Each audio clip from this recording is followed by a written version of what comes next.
Health plus programme 'ਚ ਤੁਹਾਡਾ ਸਭ ਦਾ ਸਵਾਗਤ ਹੈ। ਅੱਜ ਅਸੀਂ ਤੁਹਾਨੂੰ ਮਿਲਵਾਉਣ ਜਾ ਰਹੇ ਹਾਂ ਡਾਕਟਰ ਗੁਰਸਰਨ ਸਿੱਧੂ ਜੀ ਨਾਲ, ਜੋ ਕਿ ਸਿੱਧੂ ਹਸਪਤਾਲ ਦੋਰਾਹਾ ਵਿਖੇ ਆਪਣੀਆਂ ਸੇਵਾਵਾਂ ਦੇ ਰਹੇ ਨੇ। ਡਾਕਟਰ ਸਿੱਧੂ ਸਮੇਂ-ਸਮੇਂ 'ਤੇ ਪੰਜਾਬ ਪਲੱਸ ਦੀ ਟੀਮ ਦੇ ਨਾਲ ਆਪਣੀ ਰਾਏ ਸ਼ੇਅਰ ਕਰਦੇ ਰਹਿੰਦੇ ਨੇ। ਉਹ ਲੋਕਾਂ ਨੂੰ ਗਾਈਡਲਾਈਨਸ ਦਿੰਦੇ ਰਹਿੰਦੇ ਨੇ, ਆਪਣੀ ਵਧੀਆ ਸਿਹਤ ਦੇ ਲਈ ਚੰਗੇ ਸੁਝਾਅ ਦਿੰਦੇ ਰਹਿੰਦੇ ਨੇ। ਅੱਜ ਸਾਡੀ ਟੀਮ ਨਾਲ ਗੱਲਬਾਤ ਕਰਦਿਆਂ ਡਾਕਟਰ ਸਿੱਧੂ ਨੇ ਦੱਸਿਆ ਕਿ ਕਰੋਨਾ ਦੇ ਕੇਸਿਸ ਅੱਗੇ ਨਾਲੋਂ ਘੱਟ ਰਹੇ ਨੇ, ਪਰ ਫਿਰ ਵੀ ਇਹਤਿਆਤ ਵਰਤਣ ਦੀ ਬਹੁਤ ਜ਼ਰੂਰਤ ਹੈ ਔਰ ਜਿਨ੍ਹਾਂ ਨੇ ਵੀ ਹਾਲੇ ਤੱਕ ਵੈਕਸੀਨ ਨਹੀਂ ਲਗਵਾਈ ਉਹਨਾਂ ਨੂੰ ਵੈਕਸੀਨ ਜ਼ਰੂਰ ਲਗਵਾ ਲੈਣੀ ਚਾਹੀਦੀ ਹੈ। ਉਹਨਾਂ ਨੇ ਦੱਸਿਆ ਕਿ ਬਹੁਤ ਸਾਰੀਆਂ ਅਫਵਾਹਾਂ ਫੈਲ ਰਹੀਆਂ ਨੇ, ਲੋਕਾਂ ਦੇ ਮਨ ਦੇ ਵਿੱਚ ਬਹੁਤ ਜ਼ਿਆਦਾ ਡਰ ਹੈ ਬਲੈਕ ਫੰਗਸ ਨੂੰ ਲੈ ਕੇ। ਉਹਨਾਂ ਨੇ ਕਿਹਾ ਕਿ ਬਲੈਕ ਫੰਗਸ ਤੋਂ ਵੀ ਡਰਨ ਦੀ ਜ਼ਰੂਰਤ ਨਹੀਂ, ਹਾਂ ਇਹ ਖਤਰਨਾਕ ਜ਼ਰੂਰ ਹੈ, ਲੇਕਿਨ ਅਗਰ ਅਸੀਂ ਇਹਤਿਆਤ ਵਰਤਾਂਗੇ ਔਰ ਪੂਰਾ ਧਿਆਨ ਰੱਖਦੇ ਹਾਂ ਤੇ ਅਸੀਂ ਇਹ ਜੰਗ ਵੀ ਜਿੱਤ ਜਾਵਾਂਗੇ। ਸਾਡੀ ਟੀਮ ਨੇ ਡਾਕਟਰ ਅਭਿਤੇਜ ਸਿੱਧੂ ਜੀ ਨਾਲ ਗੱਲਬਾत ਕੀਤੀ, जिन्हों ने पोस्ट कोविड रिकवरी बारे जानकारी दी। ये वीडियो उन पेशेंट्स के लिए है जिनको कोविड हो चुका है। आप में से कुछ घर पर बैठ के क्वारंटाइन भी हुए होंगे, कुछ लोग हॉस्पिटल में लेवल 2 या लेवल 3 में भी एडमिट रहे होंगे और कुछ ये सोच रहे होंगे कि उनको वैक्सीनेशन कब मिलेगी। नमस्ते, मेरा नाम डॉक्टर अभितेज सिंह सिद्धू है और ये वीडियो के ज़रिए शायद आपको अपने सवालों का जवाब मिल जाए। क्योंकि कोविड-19 एक नई बीमारी है और इसकी म्यूटेशंस होती रहती हैं, डॉक्टर्स और रिसर्चर्स को भी इसके लॉन्ग टर्म इवेंट्स के बारे आहिस्ते आहिस्ते समझ आ रही है। कोविड के सबसे कॉमन सिम्टम्स हैं बुखार, खांसी, सांस लेने में परेशानी, थकान, हेडेक, स्मेल और टेस्ट का चले जाना और पेट खराब होना। तो इनमें कुछ सिम्टम्स आपको ठीक होने के बाद भी रहेंगे, जैसे थकान, खांसी, छाती में दर्द और सांस लेने में परेशानी। ये 2 से 4 हफ्तों तक रह सकते हैं, पर ये सबके लिए सामान्य नहीं है। कुछ लक्षण 1 महीने से ज़्यादा भी रह सकते हैं, जैसे स्मेल और टेस्ट की सेंसेशन ना आना, सर और शरीर में दर्द रहना, नाक बहना, नींद और भूख का कम लगना, पसीना ज़्यादा आना और पेट खराब रहना। और कुछ लोगों में साइकोलॉजिकल यानी मनोवैज्ञानिक लक्षण भी होते हैं, जैसे क्लियर थिंकिंग यानी स्पष्ट रूप से सोचने में दिक्कत आना, एक चीज़ पर ध्यान केंद्रित ना रख पाना, याददाश्त कमज़ोर होना। जो पेशेंट्स हॉस्पिटल में लेवल 3 या लेवल 2 में एडमिट रहे हैं उनमें डिप्रेशन, एंजाइटी और PTSD यानी कि पोस्ट ट्रॉमेटिक स्ट्रेस डिसऑर्डर भी दिखाई देता है। तो अलग अलग सिम्टम्स को एक एक करके ट्रीट करेंगे। अगर आप थके हुए हैं तो भरपूर आराम कीजिए। ये कहना आसान है, पर कुछ चीज़ों का ध्यान रख सकते हैं, जैसे पूरे दिन में आप में सबसे ज़्यादा एनर्जी सुबह होती है, तो अपने ज़रूरी काम सुबह कर लीजिए और पहले सोच कर रखिए कि आपके सबसे ज़रूरी काम हैं कौन से, और फालतू के कामों में टाइम मत व्यर्थ कीजिए। एक टाइम पर एक ही काम करें और उनमें ब्रेक लेते रहें। अगर आपको नींद ना आ रही हो तो शाम की चाय कॉफ़ी बंद करके देख लें और अल्कोहल बंद कर दें, और सेम टाइम पर सोना और जागना शुरू कर दें। स्क्रीन टाइम यानी कि फ़ोन और टीवी का टाइम कम कर दें। खांसी, हेडेक और नींद के लिए आप अपने डॉक्टर से पूछकर दवा भी ले सकते हैं। हार्ट की हेल्थ के लिए एडवाइजेबल है कि आप सिगरेट छोड़ दें और एक्सरसाइज करें और हेल्दी खाना खाएं। लंग्स की हेल्थ के लिए आप ब्रीदिंग एक्सरसाइज जैसे प्राणायाम शुरू करें। आपको इसकी यूट्यूब पे बहुत वीडियोस मिल जाएंगी। कोविड से हुई एंजाइटी, डिप्रेशन, PTSD के लिए आप अपने डॉक्टर से या साइकाइट्रिस्ट से दवा ले सकते हैं और साइकोथेरेपी की मदद से भी बेहतर फील कर सकते हैं। इंडिया में ऑर्गेनाइजेशंस फ्री काउंसलिंग दे रही हैं और इनकी डिटेल आपको itsokaytotalk.com पर मिल जाएगी। पर अगर ये सिम्टम्स 2 से 3 हफ्ते में ना ठीक हों और आपको नए सिम्टम्स आ रहे हों, तो आपको डॉक्टर को फ़ोन लगाना चाहिए। फ़ोन पहले लगाएं, सीधा हॉस्पिटल ना जाएं, क्योंकि आप कंटेजियस भी हो सकते हैं। आप कितनी देर कंटेजियस हो सकते हैं? ज़्यादातर लोग 10 से 14 दिन तक दूसरों को बीमार कर सकते हैं, यानी कंटेजियस हो सकते हैं। पर अगर कोई पेशेंट अपनी बीमारी दौरान बहुत सीरियस था, या उसको HIV है, या इम्यून सिस्टम कमज़ोर है, या कोई बीमारी की वजह से वो वीक है, तो आप 14 दिन से ज़्यादा भी कंटेजियस हो सकते हैं। पर ज़्यादातर लोगों में सेल्फ आइसोलेशन 14 दिन तक काफ़ी है। 3 चीज़ों का ख्याल रखिए। पहले सिम्टम होने से अब तक 10 दिन हो चुके हों, बुखार वाली दवा के बिना आपको एटलीस्ट 1 दिन बुखार ना आया हो, आपकी खांसी और बाकी सिम्पटम्स इम्प्रूव हो रहे हों, तब आप सेल्फ आइसोलेशन रोक सकते हैं। पर आपको अभी भी मास्क लगाना है क्योंकि आप कैरियर हो सकते हैं और आपको री इन्फेक्शन भी हो सकती है। और अंत में हम बात करेंगे वैक्सीनेशन की। When can I get vaccinated? Research कहती है कि कोविड होने के 1 हफ्ते बाद आप एंटीबॉडीज प्रोड्यूस करना शुरू कर देंगे, पर ये एंटीबॉडीज बहुत वीक होती हैं और आपको ज़्यादा देर तक प्रोटेक्शन नहीं दे सकती।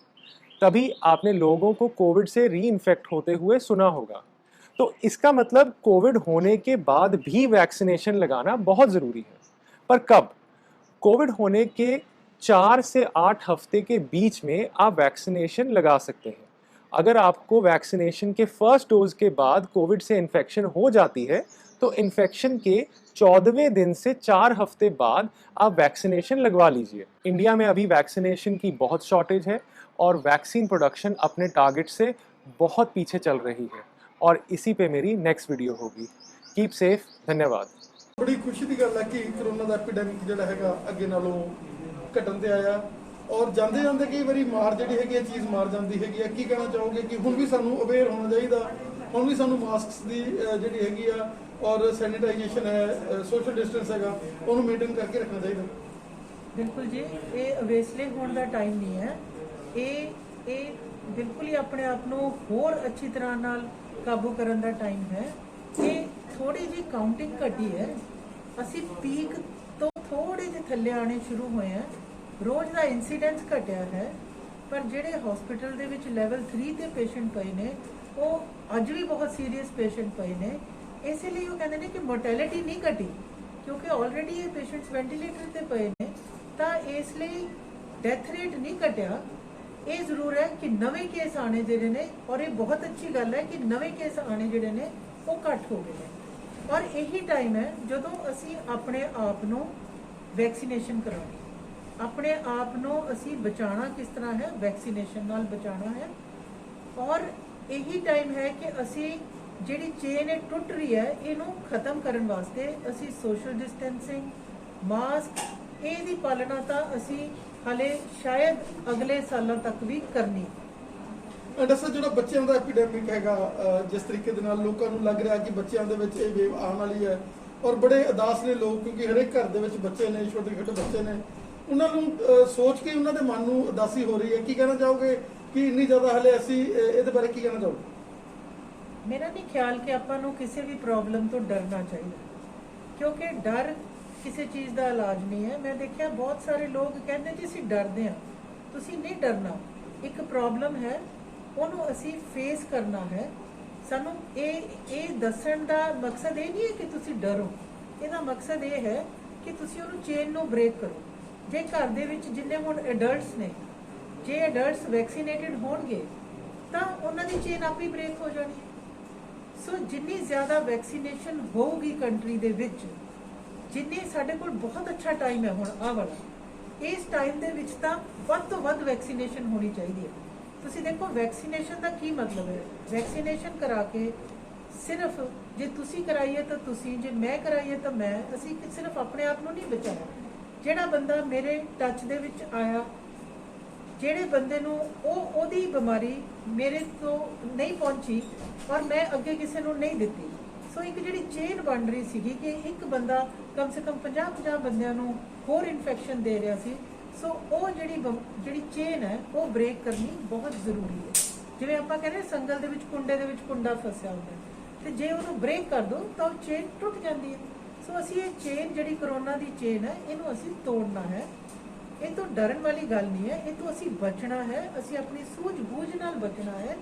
ਅਸੀਂ ਮਾਸਕ, ਸੋਸ਼ਲ ਡਿਸਟੈਂਸਿੰਗ ਦਾ ਪਾਲਣ ਕਰਕੇ, ਆਪਣੇ ਆਪ ਨੂੰ ਵੈਕਸੀਨੇਟ ਕਰਕੇ, ਔਰ ਜਿੰਨੇ ਵੀ ਐਡਲਟਸ, ਤੁਸੀਂ ਮੰਨੋ ਕਿ ਜੇ ਸਾਰੇ ਐਡਲਟਸ ਵੈਕਸੀਨੇਟਡ ਹੋ ਜਾਂਦੇ ਆ ਤੇ ਆਪੇ ਹੀ ਸਾਰੇ ਬੱਚੇ ਸੇਫ ਹੋ ਗਏ। ਡਾਕਟਰ ਸਾਹਿਬ ਕੀ ਕਹਿਣਾ ਚਾਹੋਗੇ ਜਿਹੜੇ ਲੋਕਾਂ ਨੂੰ ਕੋਵਿਡ ਹੋ ਕੇ ਵੀ ਹਟਿਆ ਹੈਗਾ, ਬਲੈਕ ਫੰਗਸ ਤੇ ਹੋਰ ਜਿਹੜਾ ਹੈਗਾ ਲੋਕਾਂ ਦੇ ਮਨ ਦੇ ਵਿੱਚ ਬੜੇ ਉਦਾਸੀਆਂ ਜਿਹੜੀਆਂ ਹੈਗੀਆਂ, ਕਿਉਂਕਿ ਅਗਰ ਇੱਕ ਕੇਸ ਆ ਜਾਂਦਾ, ਕਰੋੜਾਂ ਦੇ ਵਿੱਚੋਂ ਇੱਕ ਕੇਸ ਆ ਜਾਂਦਾ ਤੇ ਸਾਰੀ ਚੀਜ਼ ਉਹਦੇ ਉੱਤੇ ਸਾਈਜ਼ ਹੋਣ ਲੱਗ ਜਾਂਦੀ ਆ। ਔਰ ਆਪਣਾ ਜਿਹੜੇ ਪੰਜਾਬ ਦੇ ਲੋਕ ਅਸੀਂ ਵਹਿਮੀ ਬਹੁਤ ਜ਼ਿਆਦਾ, ਸਾਨੂੰ ਤਾਂ ਹਰੇਕ ਨੂੰ ਇਹੀ ਲੱਗਣ ਲੱਗ ਜਾਂਦਾ ਵੀ ਇਹ ਸਾਨੂੰ ਹੀ ਪ੍ਰੋਬਲਮ ਆ ਗਈ ਆ। ਕੀ ਕਹਿਣਾ ਚਾਹੋਗੇ ਕਿ ਕੋਈ ਇੰਨੀ ਜ਼ਿਆਦਾ ਘਬਰਾਉਣ ਦੀ ਲੋੜ ਨਹੀਂ ਫੰਗਸਾਂ ਫੁੰਗਸਾਂ ਤੋਂ ਵੀ, ਔਰ ਜਿਨ੍ਹਾਂ ਨੂੰ ਹੋ ਕੇ ਵੀ ਹਟ ਗਿਆ ਐਵੇਂ ਉਹ ਆਪਦੇ ਮਨ ਦੇ ਵਿੱਚ ਵਹਿਮਾਂ ਦੇ ਵਿੱਚ ਹੀ ਪਲ ਰਹੇ ਨੇ? ਨਹੀਂ, ਜਿਹਨੂੰ ਕੋਵਿਡ ਹੋ ਕੇ ਹਟ ਗਿਆ ਔਰ ਪੇਸ਼ੈਂਟ ਠੀਕ ਹੈ ਉਹਨੂੰ ਤਾਂ ਕੋਈ ਫਿਕਰ ਵਾਲੀ ਗੱਲ ਹੀ ਨਹੀਂ ਹੈ। ਔਰ ਜਿਹੜੀ ਫੰਗਸ ਦੇ ਕੇਸਿਸ ਜ਼ਰੂਰ ਆ ਰਹੇ ਨੇ ਪਰ ਪੰਜਾਬ 'ਚ ਕਾਫੀ ਘੱਟ ਨੇ, ਖੁਸ਼ਖਬਰੀ ਵਾਲੀ ਗੱਲ ਹੈ। ਔਰ ਫੰਗਸ ਦੇ ਕੇਸ ਜਿਹੜੇ ਹੈ ਉਹ ਠੀਕ ਹੈ, ਹੁਣ ਨੰਬਰ ਜ਼ਿਆਦਾ ਹੋ ਗਿਆ, ਪਰ ਇਹ ਨਹੀਂ ਗੱਲ ਕਿ ਅਸੀਂ ਅੱਜ ਤੱਕ ਕਦੇ ਫੰਗਸ ਦੇ ਕੇਸ ਹੀ ਨਹੀਂ ਦੇਖੇ ਸੀ। ਫੰਗਸ ਦੇ ਕੇਸ ਪਹਿਲਾਂ ਵੀ ਹੁੰਦੇ ਸੀ। ਫੰਗਸ ਦੇ ਕੇਸਿਸ ਦਾ ਆਪਰੇਸ਼ਨ ਹੈ, ਕੋਈ ਨਵੀਂ ਟੈਕਨੀਕ ਨਹੀਂ, ਕੋਈ ਨਵੀਂ ਚੀਜ਼ ਨਹੀਂ। ਡਾਕਟਰਸ ਨੂੰ, ਸਪੈਸ਼ਲਿਸਟ ਨੂੰ ਇਸ ਚੀਜ਼ ਦਾ ਪਹਿਲਾਂ ਵੀ ਪਤਾ ਹੈ, ਇਸੇ ਲਈ ਉਹ ਫਟਾਫਟ ਫੜੀ ਗਈ ਹੈ। ਇਹ ਮਤਲਬ ਇਹ ਹੈ ਕਿ ਅੱਗੇ ਨਾਲੋਂ ਉਹਨਾਂ ਦੀ ਕਾਊਂਟਿੰਗ ਜਿਹੜੀ ਆ ਉਹ ਵੱਧ ਗਈ ਹੈ। ਔਰ ਉਹ ਪੰਜਾਬ ਦੇ ਵਿੱਚ ਫਿਰ ਵੀ ਕਾਊਂਟਿੰਗ ਓਨੀ ਨਹੀਂ ਹੈ। ਇਸ ਤੋਂ ਬਿਲਕੁਲ ਡਰਨ ਵਾਲੀ ਗੱਲ ਨਹੀਂ ਹੈਗੀ ਕੋਈ ਵੀ। ਤੇ ਇਹ ਤਾਂ ਬਹੁਤ, ਜੇ ਪੇਸ਼ੈਂਟ ਬਹੁਤ ਜ਼ਿਆਦਾ ਸੀਰੀਅਸ ਹੈ ਉਸ ਪੇਸ਼ੈਂਟਸ ਦੀਆਂ ਪ੍ਰੋਬਲਮ ਹੈ, ਆਮ ਜਨਤਾ ਦੀ ਪ੍ਰੋਬਲਮ ਇਹ ਨਹੀਂ ਹੈ। ਐਸਾ ਜਿਸ ਤਰੀਕੇ ਨਾਲ ਬੇਟੇ ਨੇ ਵੀ ਸਾਨੂੰ ਆਪਣੀ ਜਿਹੜੀ ਹੈਗੀ ਆ ਬਾਈਟ ਦਿੱਤੀ ਹੈਗੀ ਆ, ਔਰ ਉਹਦੇ 'ਚ ਉਹਨੇ ਸਾਰਾ ਦੱਸਿਆ ਹੈਗਾ ਕਿ ਕਿੱਦਾਂ ਕਿੱਦਾਂ ਅਸੀਂ ਕੋਵਿਡ ਤੋਂ ਬਚ ਸਕਦੇ ਹਾਂ।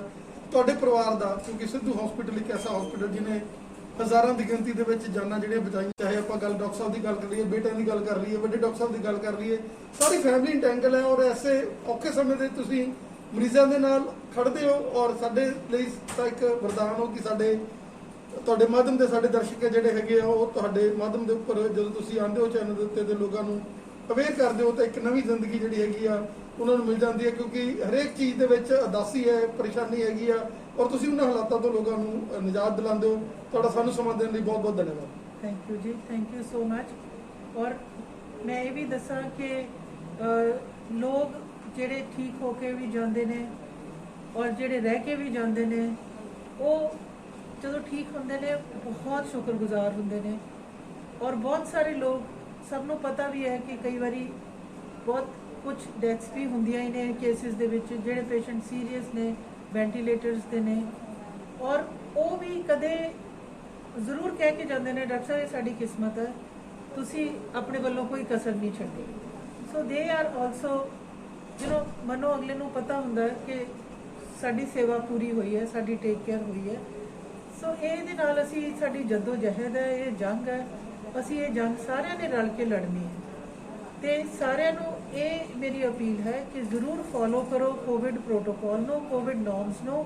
ਇਹਦੇ ਲਈ ਮਾਸਕ ਇੱਕ ਸਿੰਪਲ ਜੀ ਚੀਜ਼ ਹੈ, ਮਾਸਕ ਹੀ ਤੁਸੀਂ ਅਗਰ ਪਾਉਂਗੇ ਤਾਂ ਉਹਦੇ ਨਾਲ ਹੀ ਤੁਸੀਂ ਬਚ ਸਕੋਗੇ। ਔਰ ਦੂਸਰੀ ਚੀਜ਼ ਹੈ ਵੈਕਸੀਨੇਸ਼ਨ ਕਰਾ ਕੇ ਰੱਖੋ ਤਾਂ ਕਿ ਉਹ ਨੌਬਤ ਹੀ ਨਾ ਆਏ ਤੁਹਾਨੂੰ ਕਿ ਤੁਹਾਨੂੰ ਲੈਵਲ 3 ਤੱਕ ਜਾਂ ਉਹ ਲੈਵਲ ਤੱਕ ਤੁਹਾਨੂੰ ਪਹੁੰਚਣਾ ਪਵੇ। ਜੇ ਤੁਸੀਂ ਇਨੀਸ਼ੀਅਲੀ ਹੀ ਟੇਕ ਕੇਅਰ ਕਰ ਲਓਗੇ ਤਾਂ ਉਹ ਨੌਬਤ ਹੀ ਨਹੀਂ ਆਉਗੀ। Thank you doctor. Thank you ਜੀ।